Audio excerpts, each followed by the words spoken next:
Bueno, es un placer estar nuevamente aquí con todos ustedes, esta vez con la familia ESI, pero me refiero aquí en el Gran Mandamiento, grandes recuerdos que tenemos acá, junto con mi familia también. Un saludo para toda la iglesia, ¿ok? También un saludo para todos los que componen la familia ESI de las diferentes iglesias que vienen y nos visitan. Bueno, es una hermosa noche. Es una hermosa noche porque es un momento de graduación de ESI. También para algunos tal vez no es graduación, pero sí que siguen avanzando en el programa. Y es un momento muy especial. Es una noche de graduación, como les decía, ya que más de uno hoy día va a estar seguramente culminando los 3 años de programa, donde básicamente en ESI, de pronto la asignatura intensiva que damos, más allá de todos los libros, porque seguramente más de uno cuando entra al programa dice, ¡ay, todo lo que tengo que leer! O ya está terminando el programa y dice, ¡todo lo que leí! Y amén, está bien, en verdad leemos bastante. Pero de pronto si podríamos redondear el programa ESI, la asignatura principal que damos en ESI es, a ver, ¿quién me lo dice? ¿Cuál es la asignatura principal que damos en ESI? Amén, George, gracias, el Evangelio. Esa es la asignatura principal que damos en ESI, el Evangelio, ¿no es verdad? Y es que en ESI no estamos necesariamente solamente interesados en de que usted sea un cabezón intelectual del Evangelio. Estamos interesados en que usted conozca. Pero aparte de que estamos interesados en que usted conozca, también estamos interesados en que sean personas con un carácter formado por el Evangelio para que vayan, lo compartan y hagan discípulos. En tal sentido, estoy seguro que más de uno inició este programa con la esperanza, con la expectativa, por supuesto, de decir, bueno, quiero saber más del Evangelio, quiero conocer más del Evangelio, quiero instruirme, quiero realmente saberlo.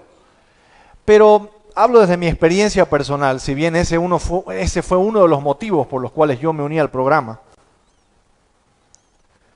Otro de los motivos por los cuales me uní al programa fue porque en definitiva, gracias hermano, fue porque en definitiva también quería estar seguro que cuando compartía el Evangelio a otro, realmente estaba compartiendo el Evangelio. Yo no sé si a usted le ha pasado, seguramente sí, a mí me sigue pasando y me pasaba antes. Sucede, ¿no es verdad?, que cuando vamos a compartir el Evangelio entra ese miedito, siempre ese cosquilleo de pronto en la panza y más aún cuando no conocemos a la otra persona, de decir, wow, ¿será que realmente le voy a compartir bien el Evangelio? Por ahí me olvido esto, me olvido aquello. Creo que nos ha pasado, ¿no es verdad? Ese ciertamente nos ayuda en este propósito. ¿Cuál? De compartir el Evangelio bíblico, el verdadero Evangelio. Y estoy seguro además que en ese afán, más de uno se ha fijado objetivos, de pronto incluso cursando el programa o habiendo finalizado el programa. Uno se ha fijado objetivos y dice, bueno, ok, ahora les voy a ir a predicar a mis colegas de trabajo, los voy a evangelizar a todos. O de pronto se ha fijado el objetivo de decir, no, la verdad que mi llamado está en ir al África y predicar el Evangelio. O de pronto usted es de los que ha dicho, bueno, voy a ir por los barrios alejados de mi zona y voy a ir a predicar el Evangelio. Saben, todos estos objetivos son ciertos, son válidos, son correctos y son necesarios. Ahora, hay un dato muy curioso, y es eso de lo que vengo a predicarles en esta noche. Aparte de todos estos ejemplos que les acabo de dar, el dato curioso es que cuando fijamos este tipo de objetivos, que voy a ir aquí, voy a ir allá, voy a hacer esto, voy a hacer aquello, para predicar el Evangelio, en muy extraña ocasión, no voy a decir que esto sucede a todos, pero generalmente pasa así, los últimos en quienes pensamos en ir a compartirles el Evangelio o a ser discípulos de ellos son nuestros cónyuges y nuestros hijos. Es decir, generalmente la visión misionera que se nos ha impartido a lo largo de todos estos años es de que las misiones están allá afuera, están allá lejos, están en una isla remota. ¿Cuántos se enteraron aquí de ese misionero que fue alanceado hace menos de un mes? Que fue y se metió en una isla no sé dónde, que no ha sido explorada la isla y siguen siendo los aborígenes primitivos y lo alancearon y lo mataron al misionero. ¿no es verdad? Pensamos que eso son las misiones. Pensamos que el hecho de que el Señor Jesucristo haya dicho en la Gran Comisión, id y haced discípulos, tiene que ver con id, pues, ¿no? Irnos a algún lugar. No obstante, eso tiene su lugar. Y déjenme decirle que deberíamos estar como iglesia, como cuerpo de Cristo, continua y constantemente orando para que el Señor levante este tipo de obreros, que tengan de pronto el llamado de irse al Congo, de irse al África, de irse, bueno, a lo que se llaman aquellos países con grupos étnicos no alcanzados por el Evangelio. Hay que orar por esto. Pero sabe también, no hay duda alguna de que si bien esto es válido, no podemos pensar en ir hacia afuera si primero no estamos haciendo discípulos adentro. Y esto es en nuestros hogares, el cónyuge, nuestros hijos. Existe un llamado específico de personas de parte de Dios para que lleven el Evangelio a muchos lugares. Ahora convengamos en algo. Gloria a Dios por esos llamados. Pero no todos vamos a ser misioneros. No todos vamos a cruzar las fronteras de este país para llevar el Evangelio. Y eso no nos excusa. No nos excusa en ninguna manera del ir y hacer discípulos. ¿Qué les quiero enseñar esta noche? Sabe, el Señor tiene un propósito desde antes de la creación del mundo con respecto a la familia. El Señor planeó que por medio del Evangelio, escuche bien esto, el Señor planeó que por medio del Evangelio el mundo se encuentre lleno de verdaderos discípulos adoradores. Ese es el plan que Dios tiene para la familia. Que el mundo sea absolutamente repleto de verdaderos discípulos adoradores. Si usted ha tenido la oportunidad de leer su Biblia detenidamente, no voy a hacer la pregunta de cuántos han leído la Biblia al menos una vez, ¿ok? No quiero poner a nadie en aprietos. Pero bueno, si usted ya tiene por lo menos un añito de creyente, ya se la debió haber leído. Pero si la ha leído cuidadosamente, seguramente se ha dado cuenta que desde el principio, desde el comienzo, desde esta etapa hasta el final, el Señor tiene un propósito y que obedece a que la tierra sea llena de verdaderos adoradores, discípulos del Señor Jesús. En este plan, la familia tiene un rol protagónico. Entendemos esa palabra, ¿verdad? Protagónico. Tiene un plan protagónico. Y se los voy a explicar en 3 puntos, ¿ok? ¿Por qué es protagónico el rol de la familia? Porque desde un inicio el Señor creó a las familias para que sean centros de discipulado. 1. 2. Porque el rol de los padres es llevar a sus hijos hacia el amor por el Señor. 2. 3. Porque este plan, siempre ha tenido la característica de ser multigeneracional. Enseguida les voy a explicar cómo se desarrolla todo esto. Para quienes de pronto están tomando nota, esta prédica titula Yo y mi casa. Y le puse unos puntitos suspensivos, ¿ok? Yo y mi casa. Vamos a estar abriendo, generalmente mi costumbre, debo decirles, es apegarme a un pasaje, me gusta hacerlo así. Agarro un pasaje de la Escritura y lo desarrollo. Pero ahora va a ser un tanto distinto. Ahora vamos a abrir la Biblia bastante. Y sabe, como vamos a abrir la Biblia bastante en varios pasajes, tal vez no trate de seguirme usted con su Biblia ahí, porque se va a atrasar, pero tome las citas, ¿ok? Yo tengo los versículos acá y yo se los voy a leer. Dicho sea de paso, este sermón está inspirado en el gran libro del autor Rob Renew. El libro titula Iglesia y Familia en la Gran Comisión. Si puede conseguirlo, se lo aconsejo que lo lea. Amén, vamos a orar. Dios Padre, Señor, quiero entregarme a la dirección de tu Espíritu, Señor. La que yo soy un ser humano, soy falible, soy pecador, con muchos errores, pero Señor, te ha placido que yo esté esta noche brindando el mensaje, no porque haya algo en mí, sino porque te plació, Señor. Y te pido que me mires con misericordia y me ayudes a dar este mensaje, a predicar el Evangelio. Es también mi oración para que, siendo predicado el Evangelio, nuestro entendimiento sea nutrido, asimismo nuestro espíritu, bendito Señor, y seamos conducidos hacia Cristo Jesús. Padre, te lo pido en nombre del Señor Jesucristo. Amén. Bien, vamos a pasar a desarrollar entonces lo que acabo de decir. Como le estaba comentando, el Señor planeó que por medio del Evangelio el mundo se encuentre lleno de verdaderos discípulos adoradores.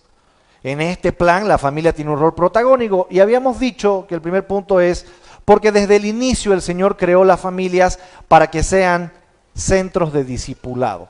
Vamos a ir revisando algunos pasajes que nos van a confirmar que esta idea es correcta. Mire primero lo que dice en Deuteronomio 4:9. Dice, por tanto, guárdate y guarda tu alma con diligencia, para que no te olvides de las cosas que tus ojos han visto, ni se aparten de tu corazón todos los días de tu vida. Antes bien, les enseñarás a tus hijos y a los hijos de tus hijos. Ajá. Saben, el libro de Deuteronomio fue escrito con un propósito muy interesante. Hay una nueva generación de israelitas que se está levantando, luego de aquella que peregrinó por el desierto, y esta nueva generación va a ingresar prontamente, lo vemos con mayor énfasis esto en el libro de Josué, prontamente a la tierra prometida.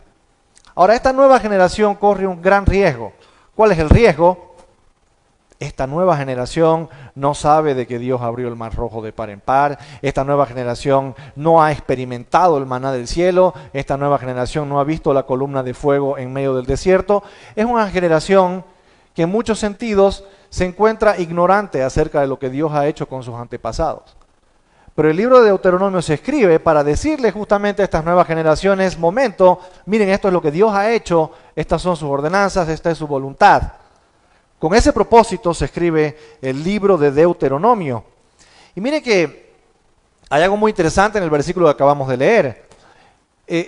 Las generaciones anteriores a esta nueva generación tienen el propósito de parte de Dios de enseñar, pero no aisladamente, no de manera esporádica, sino de enseñar continuamente, ¿qué cosa? A sus hijos las palabras que ellos habían recibido de parte de Dios, es decir, la voluntad de Dios. Prácticamente les está diciendo que esto es un plan a largo plazo, que involucra no solamente a sus hijos, sino a los hijos de sus hijos, y usted puede seguir haciendo esta cadena, si usted quiere, por los siglos. La frase, las enseñarás a tus hijos y a los hijos de tus hijos, nos muestra esto, que es una acción, ¿qué cosa? A largo plazo. Si lo podemos resumir, prácticamente en Deuteronomio, el Señor le está diciendo a su pueblo, padres, discipulen a sus hijos. No hay otra forma en que podamos entender esto. Les está diciendo, sean de los que discipulan a sus hijos. Ahora bien, podríamos caer en el error, sobre todo si es que tengo una visión bíblica partida, y decir, no, esto es para el pueblo de Israel. Deuteronomio se lo escribió para ellos, ¿qué tiene que ver con nosotros el día de hoy? Pero miren, le voy a demostrar de que esto corre a lo largo de toda la Biblia, y vamos a seguir citando más textos. Génesis 1:28, por ejemplo, dice, y los bendijo Dios y les dijo, fructificad y multiplicaos, llenad la tierra y sojuzgadla, y señoread en los peces del mar, en las aves de los cielos, y en todas las bestias que se mueven sobre la tierra. Hasta aquí en el relato del Génesis, aún no había ingresado la maldición del pecado. Adán y Eva aún no habían cometido pecado. Por lo tanto, ellos estaban en la condición de brindar una prole para Dios, cual fuera sin mancha, adoradores genuinos para el Señor. Entonces vemos que desde un comienzo, esto excede a Israel, desde un comienzo, tan pronto como el relato de la creación, vemos que el propósito de Dios es llenar la tierra de lo que hemos venido diciendo, de verdaderos adoradores. Ese es el plan de Dios. Incluso si usted revisa las promesas que tenemos como cristianos, en segunda carta de Pedro, el apóstol Pedro dijo, nosotros esperamos según sus promesas, cielos nuevos y, amén, tierra nueva. ¿De qué se va a caracterizar los cielos nuevos y tierra nueva? Va a estar lleno de gente que adore al Señor. Entonces, el plan de Dios siempre ha sido ese. Y no tiene por qué ser distinto ahora que ha entrado el pecado. Por eso tenemos el Evangelio. ¿Okay? Es interesante ver que si seguimos adentrándonos un poquito más en el Génesis, para el capítulo 2, el Señor le dice su voluntad a Adán, que no debía tomar ni comer del árbol del conocimiento del bien y del mal, y posteriormente vemos la creación de Eva. Entonces hacemos bien en suponer que Adán tuvo que haberle enseñado a Eva la voluntad del Señor, lo que el Señor le había dicho, porque en el capítulo 3, cuando ya vemos a la serpiente tentando a Eva, vemos que en el relato de boca de Eva salen exactamente las palabras que Dios le había dicho a quién, a Adán. Entonces es muy lógico suponer que tanto Adán como Eva tenían que enseñarle estas cosas a quiénes, a sus hijos. Ahora, entra el pecado al mundo, efectivamente, pero llegamos a Génesis 4 y encontramos a un Caín y a un Abel que, dada la instrucción de sus padres, si bien la Biblia puede ser que no sea muy explícita en esa enseñanza que Adán y Eva le brindaron a Caín y Abel, vemos a Caín y Abel envueltos en actos de adoración o culto. ¿Se acuerda usted ahí en Génesis 4 que ambos están llevándole una ofrenda a Dios? Eso es un acto de adoración.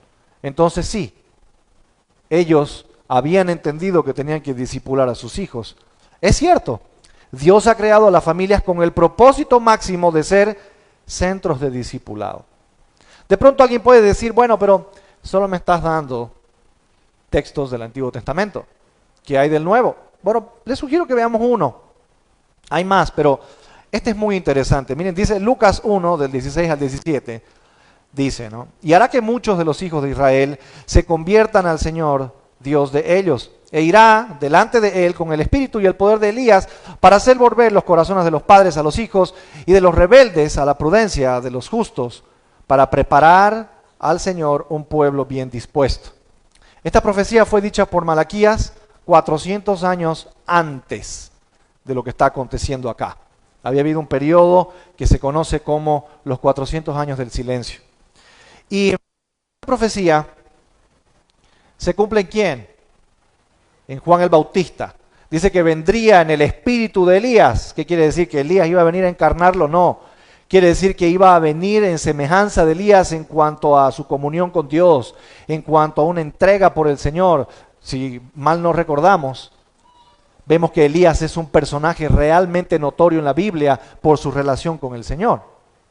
En ese sentido se describe a Juan el Bautista y, entre otras cosas, el propósito del ministerio de Juan el Bautista, ¿cuál era? Preparar la senda para la venida del Mesías. Ahora, para cumplir eso, hay una cosa que dice el pasaje: hará volver los corazones de los padres a los hijos. ¿Por qué? ¿Por qué dice aquello? Bueno, cuando los corazones de los padres se vuelven a sus hijos, o se volvieran a sus hijos, ambos, tanto padres como hijos, estarían preparados para la primera venida del Mesías.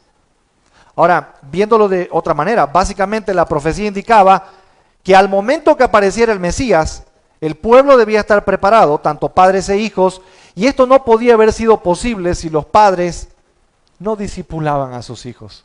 ¿Me dejo entender? Ahora bien,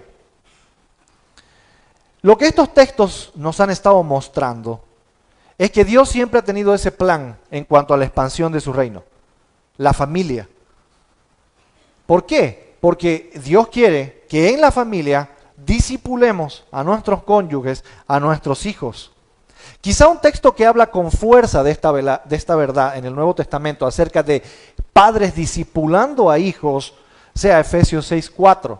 Dice Efesios 6:4, y vosotros padres no provoquéis a ira a vuestros hijos, sino criadlos en disciplina y amonestación al Señor.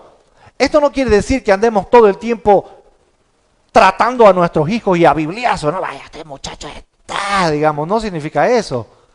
Significa de que el acto de disciplinar y amonestar del Señor de parte de los padres a los hijos es un acto de instrucción, enseñanza continua.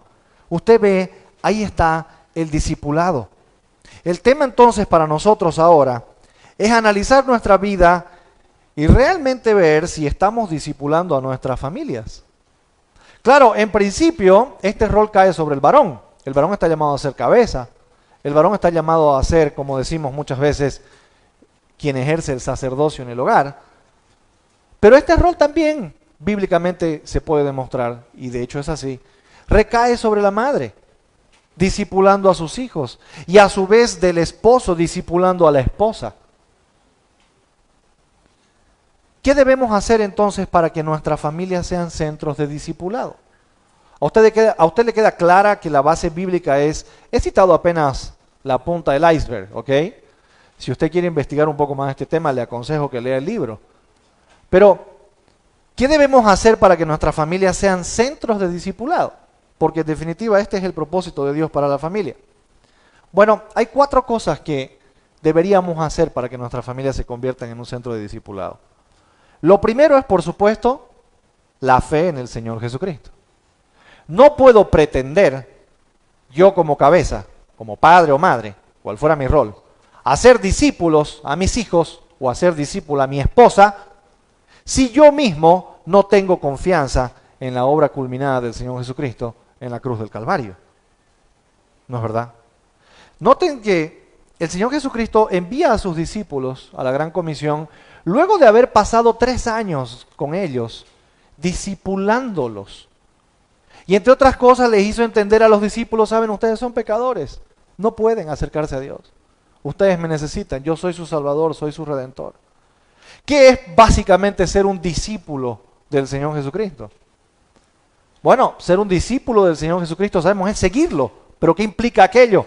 Implica que, bueno, me he dado cuenta a través de la Escritura de mi condición pecadora. Soy un pecador, no tengo las fuerzas para agradar a Dios y seguirlo. En tal sentido, también me he tenido que dar cuenta a través del Evangelio que en mi condición de pecado hay una solución que Dios ha provisto, y esa solución es el Señor Jesucristo, cual nos ha venido a redimir de todos nuestros pecados. Entonces, si yo no tengo la confianza en esto, no voy a poder discipular. Primeramente comienzo conmigo. Acuérdense que el apóstol Pablo los llamó a los corintios más de una vez a revisar cómo estaba su fe. Y es un buen ejercicio que debemos hacer nosotros igual. Lo segundo para que nuestras casas sean centros de discipulado, nuestras familias, es algo que todos lo sabemos. ¿Qué? Vivir lo que predicamos. Vivir lo que predicamos.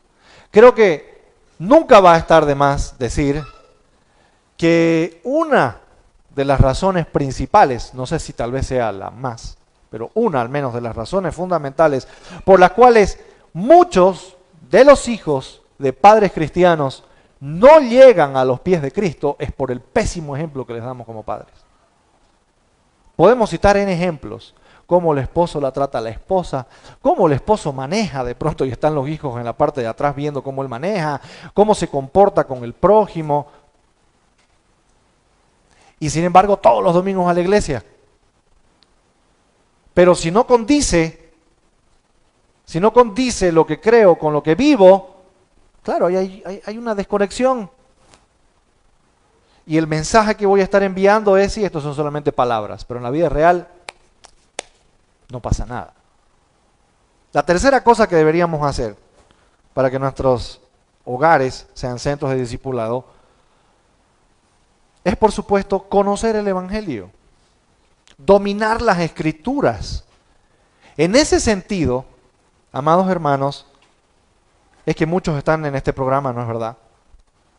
Pero nuestro interés tiene que ser el de dominar el Evangelio, dominar las Escrituras, de tal sentido que como cabeza de hogar yo pueda reunir a mi familia y decir, bueno, vengan, vamos a tener un devocional y darles una buena instrucción en cuanto a la palabra del Señor. Esto es muy importante. Ahora yo le voy a decir algo. Esto es casi que, no sé si llamarlo ecuación o axioma, pero es un resultado directo. Si usted es un verdadero creyente en el Señor, va a querer crecer en el conocimiento del Evangelio. ¿Me entendió bien? No existe tal cosa como un creyente que diga, no, yo no quiero tanto estudiar porque no, a mí no me gusta el estudio y a mí me da flojerita. No existe, ¿sabe? El verdadero creyente se quiere devorar esto. ¿Se acuerdan lo que el rey David decía en los Salmos acerca de la palabra de Dios? Que la palabra de Dios era como miel para él. Que era su deleite, su delicia. Creyente que no experimente esto, hay algo que definitivamente está muy mal ahí. ¿Sabe? La cuarta cosa que deberíamos hacer para convertir a nuestras familias en centros de discipulado debe ser llevar a mi familia a la intimidad con Dios, a la intimidad con el Señor. En este sentido será muy oportuno orar juntos, tomarlos de la mano, incluso arrodillarse de vez en cuando. Dice, Señor, aquí estamos, te agradecemos por todo lo que nos das. Compartirse las debilidades unos a otros. Saben, estoy luchando por esto, con esto. Necesito que oren por mí. Eso ha de hacer que sus familias se conviertan en centros de discipulado. Y noten que todo gira en torno a la persona del Señor Jesús. Sigamos entonces desarrollando, ¿ya? Lo que hemos estado diciendo es que el Señor planeó que por medio del Evangelio el mundo se encuentre lleno de verdaderos discípulos adoradores. Y hemos dicho que la familia tiene un rol protagónico en esto. Y ahora veamos el segundo punto. Porque el rol de los padres es llevar a sus hijos hacia el amor por el Señor. Sí, hay padres aquí varios, ¿no es verdad? ¿Cuál es nuestro rol? Lo más importante no es pensar en qué universidad van a estudiar, tiene su lugar eso. No es pensar si me van a traer las mejores notas o no, tiene su lugar eso. Pero lo más importante es llevarlos hacia el amor a Dios. Vamos a ver varios textos igual que comprueban esto. Nuevamente en Deuteronomio, capítulo 6, del 5 al 7 dice: y amarás a Jehová tu Dios de todo corazón y de toda tu alma y con todas tus fuerzas. Y estas palabras que yo te mando hoy estarán sobre tu corazón, y las repetirás a tus hijos y hablarás de ellas estando en tu casa y andando por el camino y al acostarte y cuando te levantes. Una vez más, comenzando por Deuteronomio, ¿qué se le da nuevamente al pueblo? Prácticamente los 10 mandamientos. Y por supuesto se comienza con lo más importante. La nueva generación tenía que saber qué era lo más importante. Amar a Dios por sobre todas las cosas. El pasaje tiene una frase muy interesante ahí que dice, sobre tu corazón. Seguramente más de uno ya sabe esto, pero para el judío el corazón era el centro de su intelecto y de su voluntad, de sus afectos más preciados. Si le preguntáramos a un judío qué es el corazón, bíblicamente hablando, es el centro mismo del ser. Eso es el corazón. Así que prácticamente lo que les está diciendo aquí el Señor en Deuteronomio es de que el centro absoluto de su existencia tenía que ser el amor a Dios. Ahora, si ustedes notaron, también dice, ¿no? Y hablarás de ellas estando en tu casa y andando por el camino y al acostarte y cuando te levantes. No solamente les dice qué es lo más importante, sino que les da el método. ¿Cuál es el método? Una vez más, el discipulado. ¿Cómo es ese discipulado? Estando en tu casa, claro. En vez de pronto de perder el tiempo con alguna serie de Netflix o alguna de esas cosas, que tampoco está mal que las mire, ¿ok? Mire una serie pero que sea piadosa, no va a estar mirando alguna medio picantona, pues tampoco eso nada que ver, ¿no? Pero si va a mirar algo, está bien, mírelo, pero, ¿sabe? No le quite tiempo a lo principal, estando en tu casa. También les dice, andando por el camino. ¿A qué se refiere eso? Vida cotidiana. Con nuestra vida cotidiana, también les predicamos a nuestros hijos. Y les dice, al acostarte y cuando te levantes. ¿Qué cosa? Predícales. Enséñales a tus hijos. Prácticamente todo el tiempo.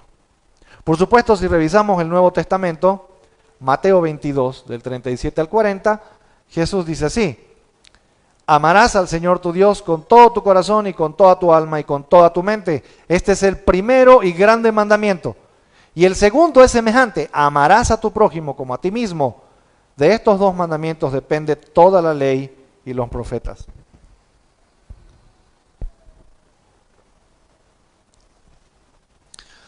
Como no puede ser de otra manera, el centro de la enseñanza del ministerio del Señor Jesucristo era el amor por Dios. Ahora, ¿saben qué es lo interesante? Porque el Señor responde a esta pregunta que le hace un fariseo. Pero a esto también están escuchando atentamente los discípulos. Y si de pronto indagamos un poquito más allá, los discípulos tenían familias. Entonces, es muy lógico suponer de que estos discípulos iban a ir a enseñarle estas cosas a sus hijos. ¿Qué cosa? El amor a Dios. Ahora bien, ¿qué tiene que ver todo este tema del amor a Dios que debe enseñarse a nuestros hijos y el plan de Dios? La respuesta es sencilla en verdad. ¿Sabe? La base fundamental para que una familia funcione de manera apropiada, estoy diciendo la base fundamental, el cimiento para que una familia funcione de forma apropiada es el amor a Dios. Esto es fácilmente comprobable a partir del quinto mandamiento. Vamos a leer el quinto mandamiento. Éxodo 20:12 dice: honra a tu padre y a tu madre para que tus días se alarguen en la tierra que Jehová tu Dios te da. Teológicamente se ha definido que los 4 primeros mandamientos se conocen con el nombre de verticales. ¿Entendemos, no? Verticales. Dios, el creyente. Y el resto de los 6 mandamientos son definidos como horizontales. Prácticamente los 4 primeros regulan nuestra forma en cómo nos relacionamos con Dios. Y los 6 restantes regulan la forma en cómo nos relacionamos con otros a partir de nuestro amor por Dios. Ahora hay algo que acá nos debe llamar la atención. Como dice el autor del libro, a él le llama mucho la atención que este sea, como lo dice el apóstol Pablo, el primer mandamiento con promesa. Y dice, ¿no? Honra a tu padre y a tu madre, que es el primer mandamiento con promesa, para que te vaya bien y seas de larga vida sobre la tierra. Ahora nos pongamos a pensar en esto. Pablo está hablando de que si obedecemos a los padres vamos a ser longevos. ¿O cuáles eran las intenciones del apóstol Pablo en realidad al mencionar estas palabras? ¿Y cuál es la intención en realidad también del quinto mandamiento en Éxodo 20? ¿Sabe? El propósito es un poco más profundo que simplemente la longevidad. Porque estoy seguro que más de uno puede levantar la mano y decir, pero yo le enseñé esto a mis hijos y mi hijo supuestamente me está honrando, pero se murió a los 35 años, entonces no se cumplió la promesa. ¿A qué se refiere en realidad esto? ¿Sabe? Si lo analicemos, esto tiene un propósito más alto y es que el pueblo de Dios, dije bien, habite largamente sobre la tierra. ¿Sabe? Los mandamientos no fueron dados específicamente a un individuo, fueron dados a una comunidad del pacto, si usted quiere llamarla. Y el propósito de Dios siempre fue que esa comunidad del pacto no se quede enclaustrada ni encapsulada en un puñado de personas, sino que esa comunidad del pacto vaya creciendo, creciendo, creciendo. Si usted revisa las parábolas del Señor Jesucristo en cuanto a la enseñanza de la expansión del reino de los cielos, van a comprobar que esta idea es cierta. Si lo analizamos, hemos estado diciendo que Dios siempre ha querido que las familias sean centros de discipulado y que siempre su voluntad es que sus palabras sean transmitidas de generación en generación. Por tanto, hijos que son llevados al amor a Dios, ¿cuál va a ser una de las evidencias de que esos hijos aman a Dios? La honra a los padres. Y una de las facetas de esa honra a los padres será, por supuesto, honrar la enseñanza del Evangelio que recibieron de sus padres. Cabe preguntarnos entonces si es que estamos haciendo esto con nuestras familias. Es decir, llevando el amor de los hijos hacia Dios. Quizás debemos inducir un poco este análisis a través de algunas cuantas preguntas, porque cuando decimos el amor a Dios suena como algo, sí, todo el mundo sabe lo que es amar a Dios, y si le preguntamos al que está caminando por la esquina y nunca va a la iglesia, va a decir, no, pero yo amo a Dios. Podríamos preguntarnos, ¿qué significa amar a Dios? Bíblicamente, significa que todo mi deleite más grande sea Él. Eso es amar a Dios. Ahora, ¿cuál es, entre otras cosas, una de las manifestaciones más evidentes de que mi deleite es Él? ¿Sabe cuál es esa manifestación? La obediencia. Amados, nosotros debemos obedecer a Dios no porque debamos obedecerle, sino porque le amamos. Muy distinto. Si usted está viviendo un evangelio en el que tiene el deber de obedecer a Dios, por favor, déjelo. No es el evangelio. Y si usted está recibiendo una instrucción en el que dice, usted debe obedecer y debe hacer esto, déjelo. No. Si usted recibe una instrucción en que lo llevan al amor por Dios y a partir de ese amor usted empiece a obedecer, ese es el evangelio. Ese es el Evangelio. Debemos obedecerle porque le amamos. En otras palabras, si usted quiere, para que sea más sencillo, debemos obedecerle porque nos derretimos por Él. ¿Se entiende mejor? ¿Cómo se puede amar a Dios de esta manera? Así. Dice la Biblia, aquí hay un gran problema, que el ser humano no puede amar a Dios de esta manera. Esto está en Romanos capítulo 3. La única forma en que un ser humano puede amar a Dios de la manera en que Dios demanda ser amado, es decir, con todo el corazón, es decir, con todo mi ser. ¿Alguien puede levantar la mano y decir, yo amo a Dios con todo mi ser? No, la Biblia dice lo contrario. El ser humano no está capacitado para hacer esto. Pero ¿cómo si podemos? Si el problema es mi corazón, la única forma en que podemos amar a Dios de esta manera es cuando nuestro corazón es transformado por la gracia de Dios. Tuvo en algún momento que venir el Espíritu del Señor, hacerme así y decirme, ven. Soy yo al que debes amar. Es la única manera. Cuando Dios regenera mi corazón a través de su gracia. Ahora, ¿cuáles son las evidencias de que amo a Dios? Porque uno puede decir, yo amo a Dios, yo amo a Dios. Vengo siempre, canto fuertísimo, hago de todo, yo amo a Dios. Y aún así no amarlo. ¿Sabe? La primera evidencia de amor por Dios será tener a Jesucristo como el Señor de mi vida. Eso quiere decir que toda mi vida estará rendida a Él. Dice la palabra del Señor que Dios Padre no encuentra mayor deleite que el que encuentra en su Hijo, el Señor Jesús. Ahora déjeme decirle lo siguiente, si el Señor ha regenerado tu corazón y el deleite del Padre está en su Hijo, ¿cuál debería ser tu deleite y el mío? El Señor Jesús. Nuestro deleite debería ser el mismo que el del Padre, deleitarnos en el Señor Jesucristo.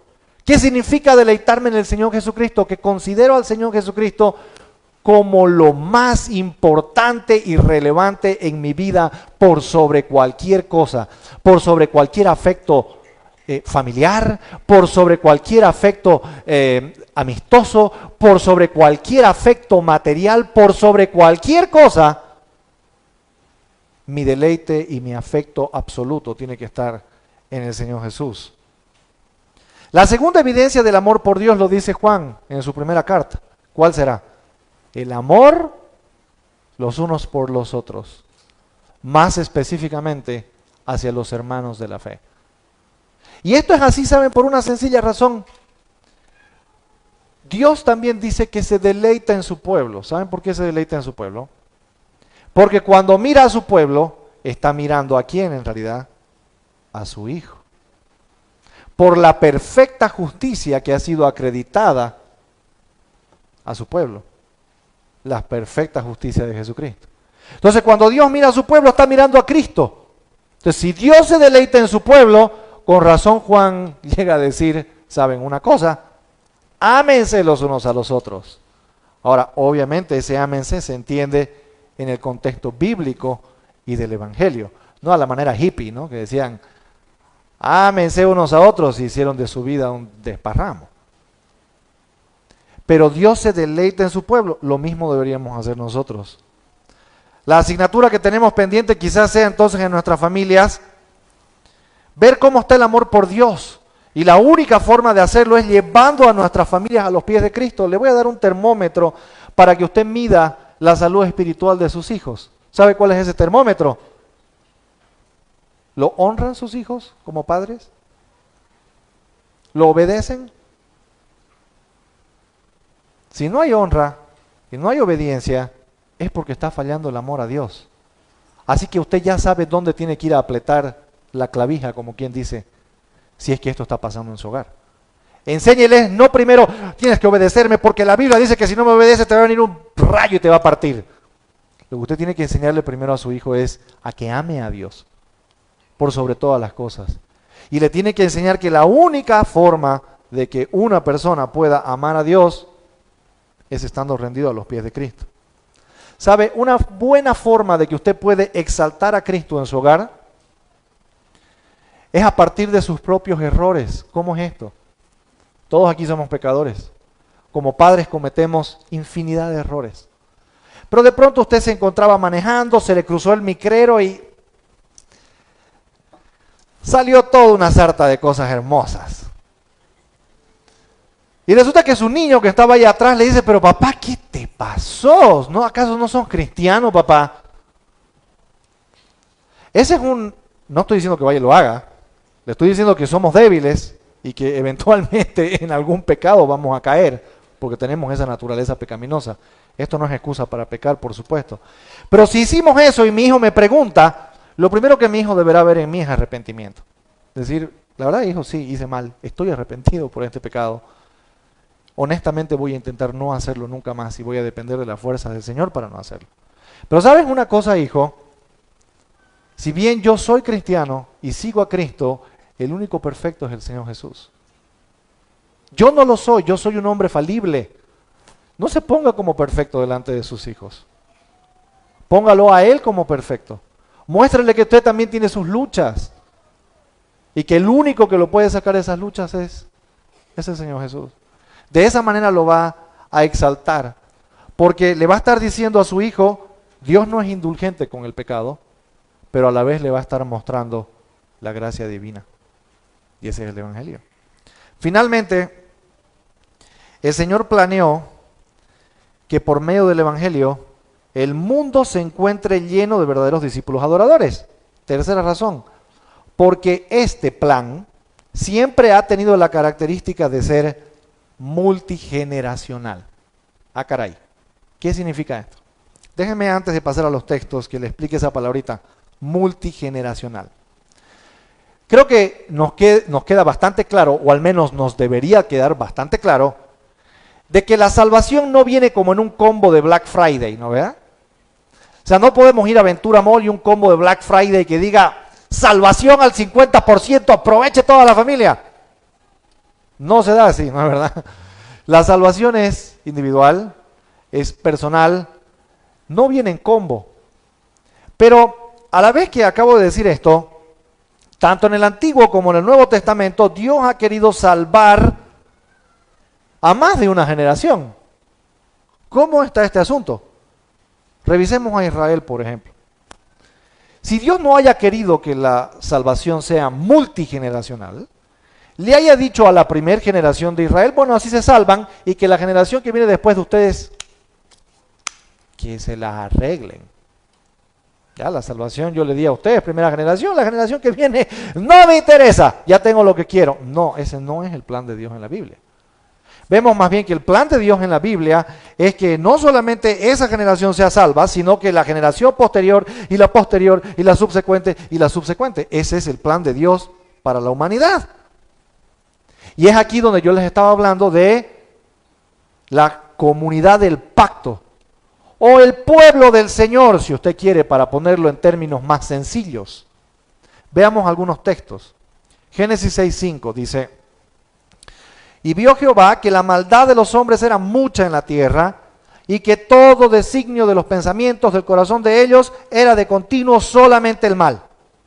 Como consecuencia de la rebelión de Adán y Eva en el huerto del Edén, 10 generaciones tuvieron que pasar. 10 generaciones más tarde, toda carne se corrompió. Y como seguramente ya sabemos, el Señor decide enviar el diluvio. Ahora, luego que pasa el diluvio y el Señor decide tomar a Noé, a su esposa y a sus hijos con sus esposas, el Señor dice estas palabras, Génesis 9:1. Bendijo Dios a Noé y a sus hijos, y les dijo, fructificad y multiplicad y llenad la tierra. Pueden ver que la voluntad de Dios, a pesar de toda la maldad que surgió en el mundo, no cambió. Sigue siendo prácticamente lo mismo que dijo en el Edén. Llenen la tierra, fructifiquen, sojúzguenla. Pero hay un dato muy interesante. No le dijo, Noé, te bendigo. Dice que bendijo a Noé y a sus hijos. Ahora, este lenguaje es familiar. Porque al decir que bendijo a Noé y a sus hijos, no es que solamente está bendiciendo a los varones, sino que está bendiciendo a las familias nombradas por quienes las representaban. Noé como cabeza y sus hijos como cabezas de sus hogares. Entonces es verdad. Sí, Dios tiene el propósito de salvar generaciones. Miren otro texto, Génesis 9 del 8 al 9. Y habló Dios a Noé y a sus hijos con él diciendo, he aquí que yo establezco mi pacto con vosotros. ¿Qué les he estado viniendo diciendo? Comunidad del pacto. No le dice Noé, establezco mi pacto contigo, le dice, establezco mi pacto con ustedes. Mi pacto con vosotros y con vuestros descendientes después de nosotros. Se está confirmando, ¿no es verdad? Continuando con esta revisión, veamos otros textos más. Génesis 17:7 dice, y estableceré mi pacto entre mí y ti, y tu descendencia después de ti, en sus generaciones, por pacto perpetuo, para ser tu Dios y el de tu descendencia después de ti. ¿A quién está diciendo esto? A Abraham. Si bien estamos viendo un individuo, pero ¿cuál es el propósito de Dios en ese pacto con Abraham? No solamente bendecirlo a él, sino bendecir a toda su descendencia. Ahora sabemos por la revelación bíblica, con Gálatas, por ejemplo, si lo revisamos un poco, de que el verdadero pueblo descendiente de Abraham no era el del linaje físico, sino el del linaje espiritual. Por eso que con confianza podemos decirnos, hijos de Abraham somos, según la fe. Podemos incluso seguir revisando otros textos, dice Génesis 18, del 18 al 19, continuando con Abraham.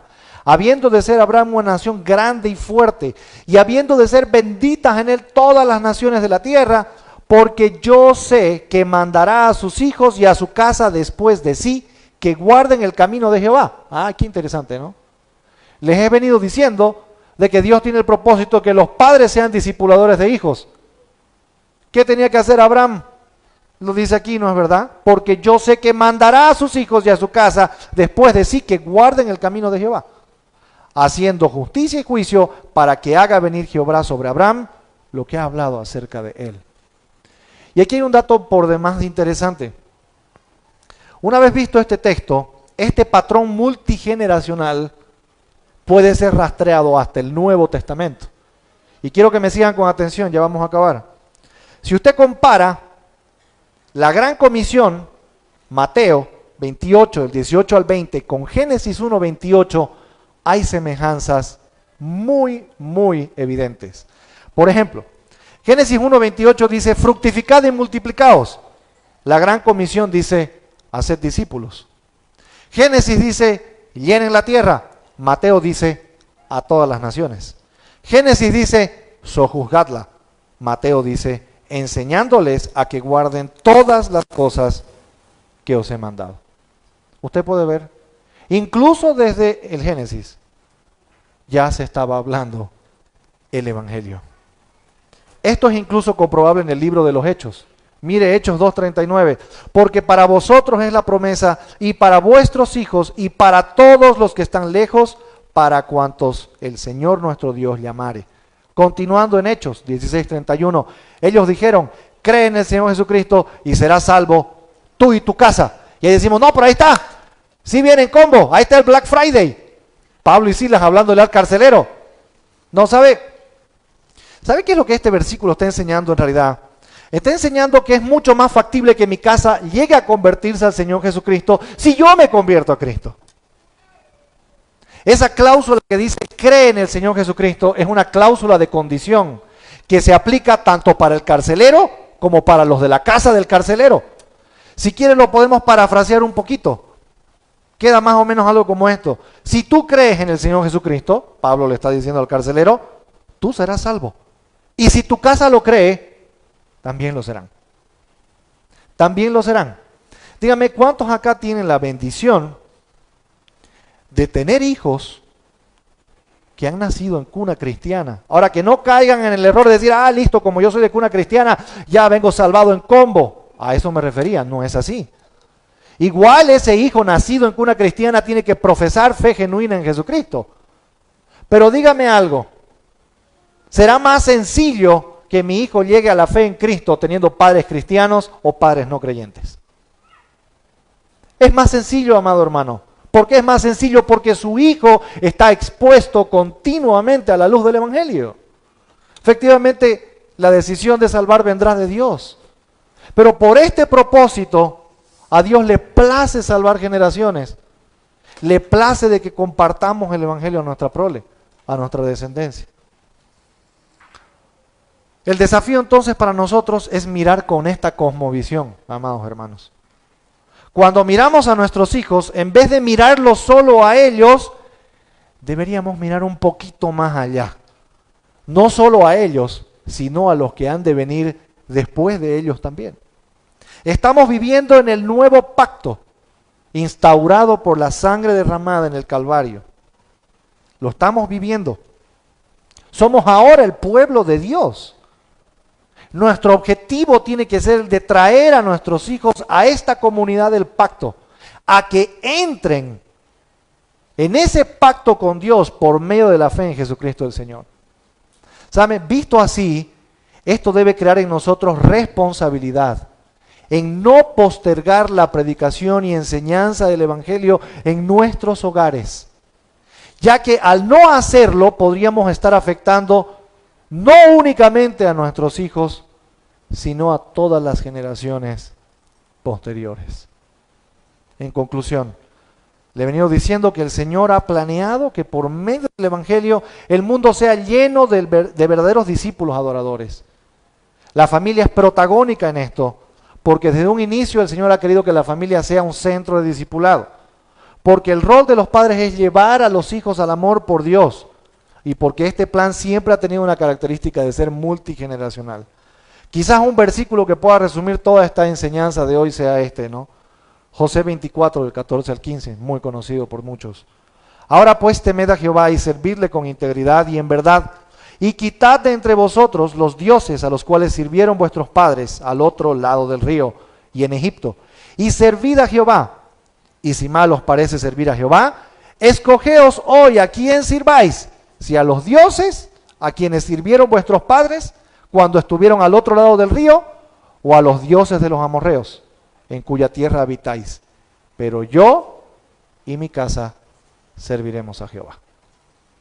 Vamos a orar, amén. Dios Padre, la verdad que gracias por tu palabra, Señor, por la instrucción en tu palabra. Gracias porque nos llevas a ver, bendito Padre, cuán importante es predicar el Evangelio a nuestras familias, a nuestros cónyuges, a nuestros hijos.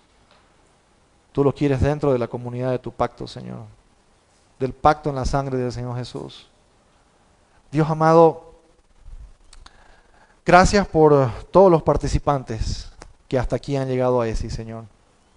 Que el programa les sirva realmente para entender, comprender y vivir el Evangelio, de tal manera que vayan y lo prediquen de manera fiel, de forma tal que cumplan con la gran comisión, haciendo discípulos y de primera línea a sus familias. Amado Señor, muchísimas gracias por esta noche. Una vez más, gracias por tu palabra y por habernos bendecido tan ricamente.